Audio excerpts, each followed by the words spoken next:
하나님의 말씀은 신약 에베소서 4장 13절에서 16절까지 말씀입니다. 신약 성경 313면 되겠습니다. 에베소서 4장 13절부터 봉독합니다. 우리가 다 하나님의 아들을 믿는 것과 아는 일에 하나가 되어 온전한 사람을 이루어 그리스도의 장성한 분량이 충만한 데까지 이르리니 이는 우리가 이제부터 어린아이가 되지 아니하여 사람의 속임수와 간사한 유혹에 빠져 온갖 교훈의 풍조에 밀려 요동하지 않게 하려 함이라. 오직 사랑 안에서 참된 것을 하여 범사에 그에게까지 자랄지라. 그는 머리니 곧 그리스도라. 그에게서 온 몸이 각 마디를 통하여 도움을 받음으로 연결되고 결합되어 각 지체의 분량대로 역사하여 그 몸을 자라게 하며 사랑 안에서 스스로 세우느니라. 아멘. 새해를 맞은 지 두 주가 지났는데 사람들은 여전히 새해 인사를 주고받습니다. 새해 복 많이 받으시라고 더 나아지기를 빌어줍니다. 세월이 흐르면서 모든 면에서 더 나아지기를 사람들은 기대합니다. 하지만 세월은 사람들을 실망하게 하는 요인이 되기도 합니다. 건강검진 하다 보니 키가 조금씩 줄어드는 것 같습니다. 그런 현상에 기분이 좋아지는 사람은 별로 없을 것입니다. 그런데 나이가 들어가면서 키가 줄어드는 게 자연스러운 현상이랍니다. 여러 가지 요인들을 들 수 있겠지요. 디스크가 수분을 잃고 압축되어 척추가 짧아집니다. 골밀도가 감소해서 뼈가 약해지고 척추가 압축, 휘어지기도 합니다. 근육량은 줄어들면서 자세가 나빠지고 자연히 키가 줄어들지요. 그래서 나이가 들어가는 사람들에게 더 자라기를 기대하지 못합니다. 그런데 오늘 보는 말씀에는 자라라고 말씀을 주십니다. 15절 범사에 그에게까지 자랄지라. 그는 머리니 곧 그리스도라. 16절 그 몸을 자라게 하며 영적으로 신앙적으로 자라가라고 하십니다. 신앙은 앞을 향해서 나아가야 하고 위를 향해서 올라가야 합니다. 믿음의 주요 온전하게 하시는 그리스도를 바라보아야 합니다. 독수리가 날개치며 올라감 같이 올라가라고 성경은 말씀합니다. 작년 한 해를 지나면서 얼마나 신앙의 진보가 있었습니까? 그럭저럭 지난다면 매번 후회하며 나이만 들어갈 것입니다. 영적 교제의 핵심 통로는 신앙의 대상 하나님과의 대화입니다. 영적인 교제라고 표현하기도 하지요. 위에서 내려오는 부분과 올라가는 부분이 있습니다. 위에서 말씀을 주시고 우리는 기도로 올려드립니다. 올 한 해 계속 성장하는 신앙을 강화하고자 표를 다시 기도라고 정해서 마음을 모아가려고 합니다. 그런데 쌍방교제가 중요하기에 다시 말씀으로 잘 받아야 영적으로 계속 성장해 갈 수 있습니다. 이 부분을 나름 강조하기 위해서 말씀 기도라고 하는 두 단어를 붙여서 우리는 강조해 가고 있습니다. 말씀만 강조하지도 않고 기도만 강조하지도 않습니다. 말씀과 기도가 분리되지 않고 연합되어 한 통로처럼 끊어지지 않고 교제하는 게 중요합니다. 그래야 신앙이 바로 성장하게 됩니다. 우리 신앙이 계속 자라야 하는데 중요한 요소들이 있습니다. 첫째, 요동하지 않는 신앙이 되어야 합니다. 14절 온갖 교훈의 풍조에 밀려 요동하지 않게 하려 함이라. 많은 소리들, 유혹들이 우리를 흔드는 세상입니다. 온실의 화초같이 살아갈 수 없는 게 현실입니다. 교회 다니는 것도 사람들 눈치 볼 때가 생기기도 할 수 있습니다. 식당 가서 밥을 먹기 전에 식기도 하는 것도 불편을 느낄 때가 생기기도 할 것입니다. 이단 사이비들의 교묘한 유혹이 마음을 흔들어 놓기도 합니다. 당장 직장이 없어서 고민할 때 직장을 소개해 준다고 연결해서 이것저것 미끼들을 주면서 끌어당기면 흔들리기도 할 것입니다. 예수 믿고 천국 백성이 되었지만 이 땅의 가치관의 지배를 받아 성경 가치관이 밀릴 때도 있을 것입니다. 우리가 편하게 신앙생활하지 못하도록 이리저리 흔드는 요소들이 많습니다. 요동하는 것들에 대해 극복해 나가야 할 텐데 그러려면 신앙의 기초가 든든해야 합니다. 마태복음 7장 마지막 부분에 예수께서 말씀하신 집 짓는 자의 비유에 귀를 기울여 봅시다. 마태복음 5장, 6장, 7장을 가리켜서 예수께서 산에서 설교하셨다 해서 산상수훈, 산상보훈이라고도 부르지요. 또 황금 같은 말씀이라고 해서 황금률이라고 부르기도 합니다. 이 세 장은 천국 시민의 헌장이라고도 하는데 이 복음 전체의 중심이기도 하고 성경 전체를 종합한 내용이기도 합니다. 결론 부분에 신앙의 기초를 대단히 강조한 말씀입니다. 두 종류의 사람들이 집을 짓는데 반석 위에 집을 짓는 사람과 모래 위에 집을 짓는 사람이 있지요. 반석 위에 지으면 비가 내리고 창수가 나고 바람 불어도 무너지지 않는다고 하셨고 모래 위에 지은 집은 무너져 그 무너짐이 심하다고 말씀하셨습니다.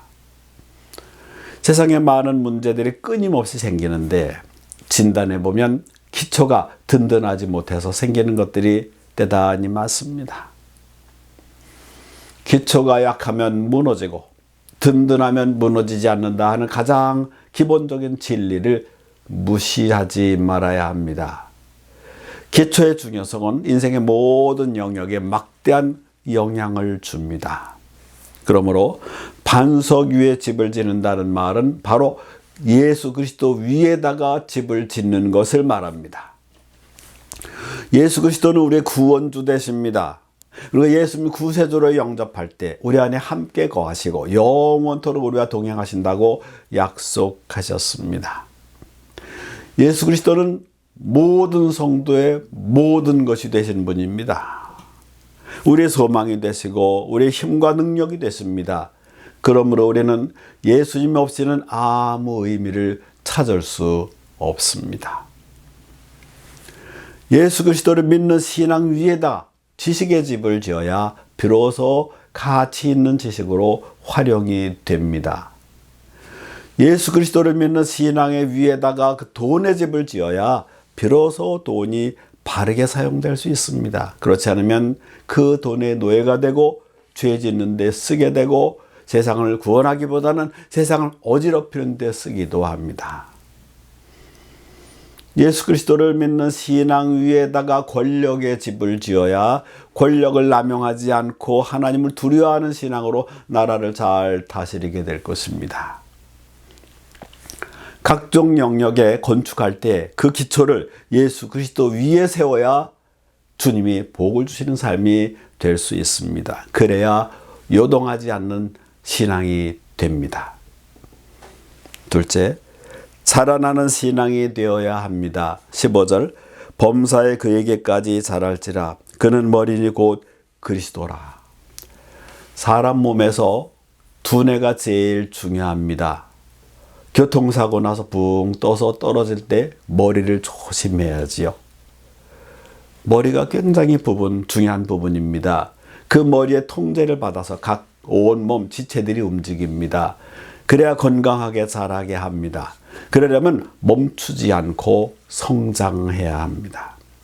지속적인 성장을 하려면 양식을 지속적으로 먹어야 합니다. 한 해 동안 여러 방면에서 각자의 신앙 성장을 위해 자기 신앙은 자기가 책임지는 그런 신앙 자세가 되어야 합니다. 어느 학자가 어린아이에게 묻습니다. 너는 무엇을 먹고 사느냐? 그랬더니 그 아이가 이렇게 대답했답니다. 목 아래에는 밥을 먹고 살고 목 위로는 성경 말씀을 먹고 살지요. 아주 쉽고도 핵심적으로 표현한 것 같습니다. 자동차는 기름 등 연료로 채워야 움직일 수 있지만 우리 육체는 음식을 채워야 움직일 수 있습니다. 그리고 우리 영혼은 영의 양식 성경 말씀을 채워야 자라날 수 있습니다. 세상의 지식으로는 정신적인 성장이 이루어지지만 영적인 성장을 위해서는 성경 말씀을 계속 공급받아야 합니다. 한 어린아이의 성장 과정을 살펴봅시다. 처음에 태어나는 과정이 필요합니다.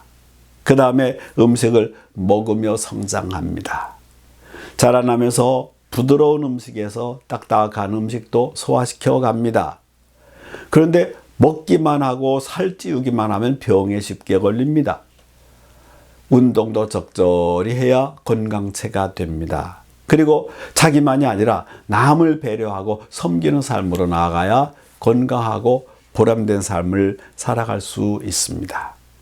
이와 마찬가지로 그리스도인이 영적으로 성장하려면 이와 같은 과정이 필요합니다. 먼저 영적으로 태어나는 것이 필요합니다.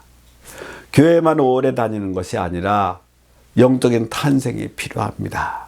예수님 나의 구세주와 주님으로 영접할 때 거듭나서 하나님의 자녀로 살아가고 그리스도의 제자로 자라가게 됩니다.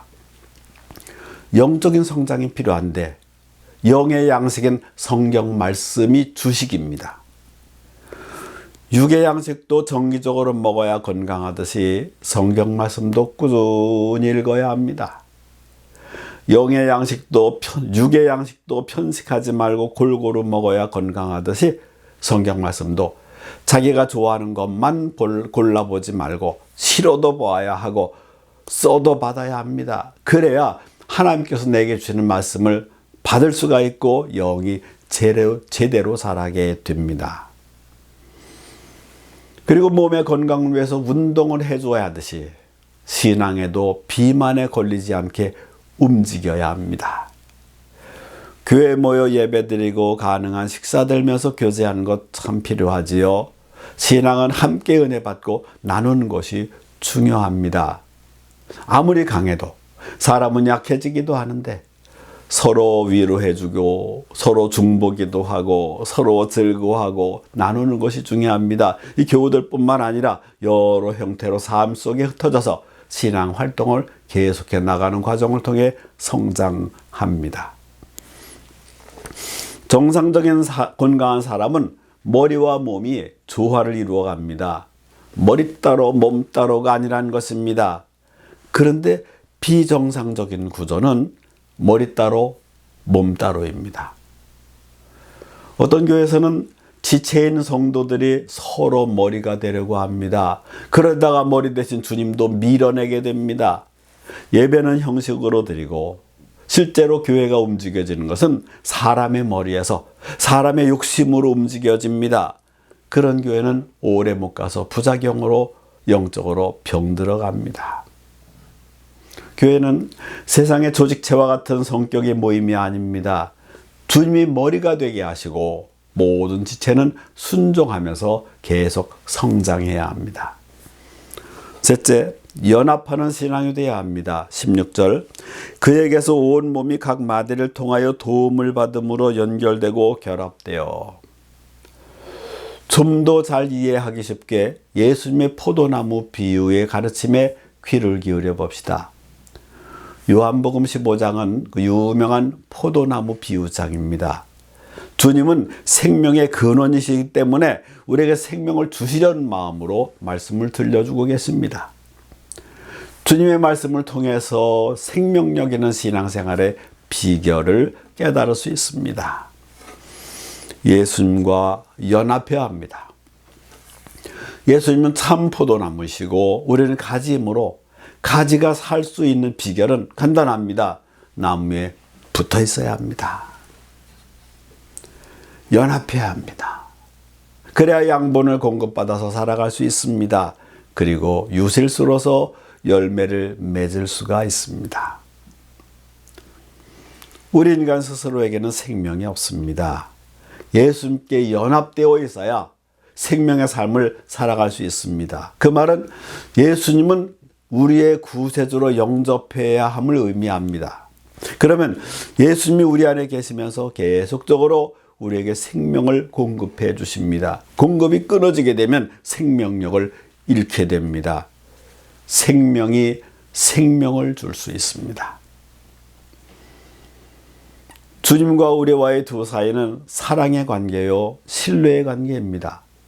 포도나무와 가지는 핏줄과 같은 생명의 관계입니다. 계속적인 교제로 생명을 유지해 나갈 수가 있습니다. 요한복음 15장 7절 너희가 내 안에 거하고 내 말이 너희 안에 거하면 무엇이든지 원하는 대로 구하라 그리하면 이루리라. 이 말씀의 전제 조건이 중요합니다. 우리 입장에서 좋아하는 부분만 강조해서 조건은 빼면 곤란합니다. 기도의 응답 다 원하지요. 하지만 그 조건 너희가 내 안에 거하고 내 말이 너희 안에 거하면 전제 조건 중요합니다. 이것은 지속적인 기도와 말씀 생활을 의미합니다. 주님과 인격적인 교제를 말합니다. 주님과 연합하여 살아가는 삶을 의미합니다. 성도들은 철저히 예수님 중심의 삶이어야 합니다. 세상에서는 예수님이 없어도 의미를 찾을 수 있을지 모르지만 생명은 없습니다. 예수님 없이 돈 잘 버는 사람은 자신은 물론이고 나라까지 망치기도 합니다. 돈이 주인 되고 돈의 노예가 되기 때문입니다. 예수님 없이 배운 지식은 대단히 위험합니다. 지식이 악용될 수 있기 때문입니다. 예수님 없는 권력도 위험합니다. 주님의 주권을 인정하지 않고 자기 마음대로 하기 때문에 정치가 엉망이 되기도 합니다. 예수님 없는 의술도 대단히 위험합니다. 비윤리적인 방향으로 오히려 생명을 파괴하기 때문입니다. 언제나 예수님과 함께 연합하여 살아가는 사람이 진정한 그리스도인입니다. 거기에 참된 축복이 있습니다. 넷째, 말씀을 사랑해야 건강하게 성장합니다. 시편 119편 97, 98절입니다. 내가 주의 법을 어찌 그리 사랑하는지요? 내가 그것을 종일 작은 소리로 읊조리나이다. 주의 계명들이 항상 나와 함께하므로 그것들이 나를 원수보다 지혜롭게 하나이다. 누군가를 사랑하면 어떤 현상이 생기지요? 상대와 오래도록 함께 있고 싶어 합니다. 상대의 말을 소중히 들으려고 합니다. 그 말을 잊지 않으려 되새기고자 합니다. 상대방의 말을 지키려고 애쓰게 됩니다. 사랑에 빠지면 하루 종일 그 사람만 생각하는 것처럼 시인은 하루 종일 말씀만 생각한다고 고백합니다. 말씀을 읊조리는 사모함이 필요합니다. 소가 되새김질 하듯이 하나님의 말씀을 묵상하며 되새겨야 합니다. 말씀이 우리 마음에 녹아져야 합니다. 머리에서 가슴으로 녹아내려야 합니다.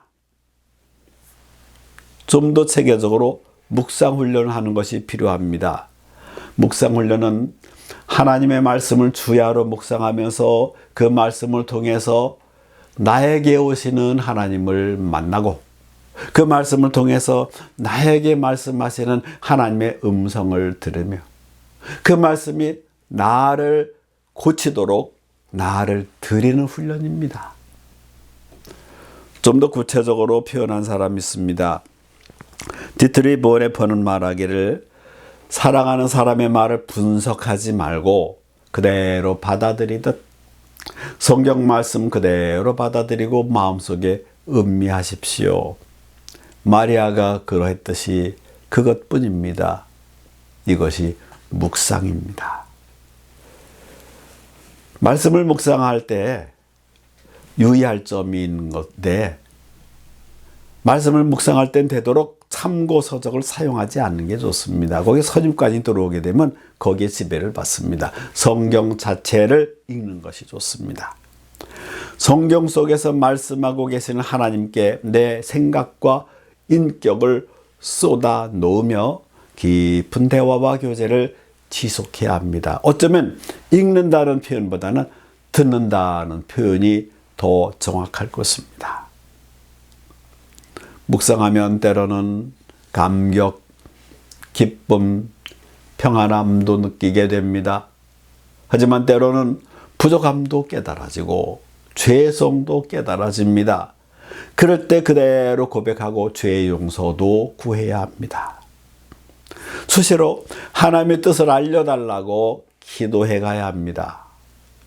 들려주시거나 어떤 지시나 명령에 대해서 반응도 해야 합니다. 이렇게 인격적인 반응과 고백이 담겨야 바른 묵상이 됩니다.